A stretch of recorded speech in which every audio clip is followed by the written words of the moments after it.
సిద్దిపేట జిల్లా గజ్వేల్ నియోజకవర్గ వ్యాప్తంగా ఈదురుగాలులతో కూడిన భారీ వర్షమే కురిసింది. సుమారు గంట సేపు కురిసిన భారీ వర్షానికి రోడ్లు జలమయమయ్యాయి. గజ్వేల్ మార్కెట్ యార్డుకు తీసుకొచ్చిన పొద్దుతిరుగుడు గింజలన్నీ తడిసిపోయాయి. దీంతో రైతులు తీవ్ర ఆందోళనకు లోనవుతున్నారు. ధాన్యం తెచ్చి వారం అవుతున్నా కాంటా కాకపోవడంతోనే ఇప్పుడు నష్టపోయే పరిస్థితి వచ్చిందని రైతులు మండిపడుతున్నారు. తడిసిన ధాన్యాన్ని అధికారులు వెంటనే కొని న్యాయం చేయాలని డిమాండ్ చేస్తున్నారు.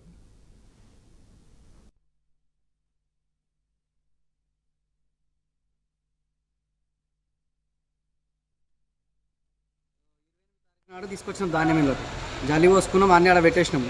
ఈ అకాల వర్షానికి చాలా మొత్తం తడిసినాయి, ధాన్యం అంతా ఖరాబ్ అవుతుంది. వెంటనే చర్య తీసుకొని కొనాలి.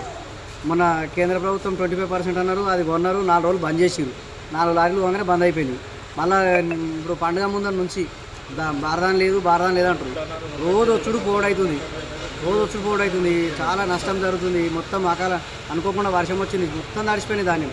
సెంటర్ వారి దాకా తడిసిపోయింది. అక్కడ దాకా ఏం ప్రొడక్షన్ లేదు. వాళ్ళు తీసుకుంటే మంచిది, లేకపోతే మాత్రం అక్కడ రోడ్ ఎక్కి ధర్నా చేయవలసి వస్తుంది. అందరం రైతులు అడిగితే వాళ్ళను చైర్మన్ గారిని ఇట్లా అడిగితే వాళ్ళు ఏమంటారంటే బారదాన్ రాలేదు, పైనుంచి మాకు పర్మిషన్ లేదు తీసుకోవడానికి అని అంటారు.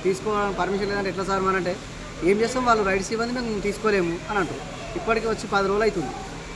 పంట పండించి లోగెత్తి అవుతుంది, ఇక్కడ అమ్ముకుని లోగెత్తి అవుతుంది. మద్దతు ధర నీళ్ళకి వస్తే ఏం అది లేదు. తొందరగా మార్కెట్ అయితేనేమో మాకు నయం ఉంటుంది. తొందరగా మార్కెట్ అయ్యి వెళ్ళిపోతే ఇప్పుడు మళ్ళీ ఒకటి ఇవి కాంటా కాగానే కాదు, అవి మొత్తం లారీ పడేదాకా కూడా మాదే బాధ్యత. లారీల సంచులు పడ్డనాడు పట్ట మార్చేసుకొని పోతే మా బాధ్యత తీరుతుంది.